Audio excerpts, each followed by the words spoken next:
ሰላም። ብዙዎችን ለድንገተኛ ሞትና ለአካል መጉደል ከሚዳርገው ህመም በጊዜ ከታከሙ ሙሉ በሙሉ መዳን እንደሚችሉ ያውቃሉ? በዚህ ቪዲዮ ስለዚህ ህመም ምንነት፣ ስለ ምልክቶቹ፣ ስለ ምርመራዎቹና ስለዚህ በጊዜ ታክመው ሙሉ በሙሉ ስለሚድኑበት የህክምና አማራጭ የማነሳላችሁ ይሆናል። በቅድሚያም ለቻናሉ አዲስ የሆናችሁ ቪዲዮውን ላይክ እና ሼር እንደዛውም ቻናሉን ሰብስክራይብ በማድረግ ቤተሰብ ይሁኑ። ይህ ብዙዎችን ለድንገተኛ ሞትና ለአካል መጉደል የሚዳርገው ህመም በህክምናው አጠራር ስትሮክ በመባል ይታወቃል። ስትሮክ የሚከሰተው ወደ ጭንቅላታችን ብዙ ደም በመፍሰሱ ወይም ደግሞ ወደ ጭንቅላታችን በመደበኛነት የሚፈሰው ደም በደም መርጋት ምክንያት በመቋረጡ ነው። ይህ ስትሮክ ሰውነታችን ላይ የሚያሳያቸው ምልክቶች እንደተጎዳው የጭንቅላታችን ክፍል የሚለያዩ ሲሆን ዋና ዋና ምልክቶቹን ለመጥቀስ ያክል በብዛት ግማሽ አካል መስነፍ፣ ቀኝ እጅና ቀኝ እግር ወይም ደግሞ ግራ እጅና ግራ እግር ሊሆን ይችላል ማለት ነው።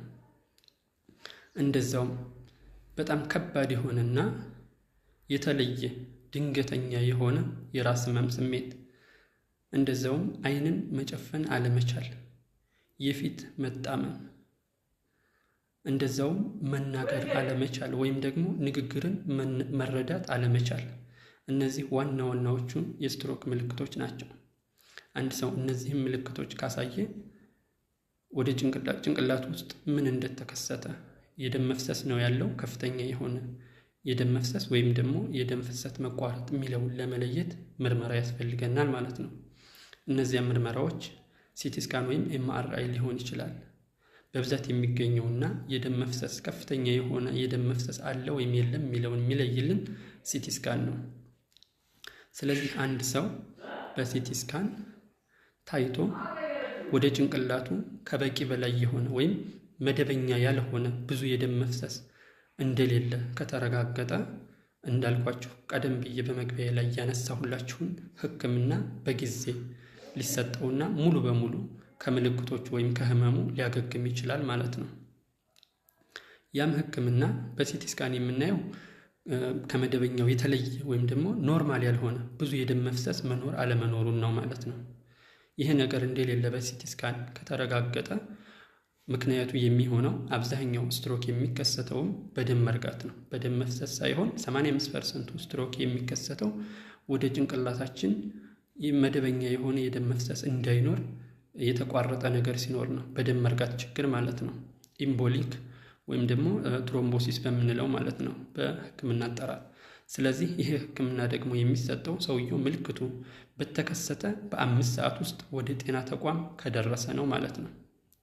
በነገራችን ላይ ይህ ህክምና በሀገራችንም በጥቁር አንበሳ ሆስፒታል ይሰጣል። ሰውየው በዚህ ጎልደን አወር በሚባለው በ5 ሰዓት ውስጥ ምልክቱ በተከሰተ ወደ ጤና ተቋም ከሄደ ይህ ህክምና ይሰጠዋል ማለት ነው። ያንን የደም መርጋቱ ሙሉ በሙሉ የሚያስወግድለትና ከምልክቶቹ ሙሉ በሙሉ ሊያገግም የሚችልበት ህክምና ማለት ነው። ነገር ግን በዚህ ሰዓት ውስጥ ወደ ጤና ተቋም ሰውየው ታካሚው ካልደረሰ ይህን ህክምና ማግኘት አይችልም ማለት ነው።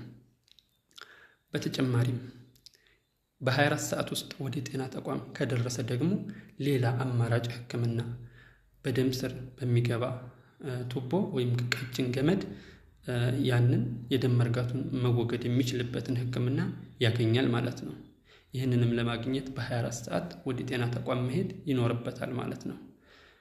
በቀጣይ ስትሮክን የሚያመጡ ወይም ደግሞ አጋላጭ ነገሮች ምን ምን እንደሆኑ በሌላ ቪዲዮ ይዤላችሁ የሚመጣ ይሆናል ማለት ነው። ኮሜንት ካላችሁ ወይም አስተያየት ካላችሁ በኮሜንት ቦክስ ላይ አስቀምጡልኝ። ሰላም ሁኑ።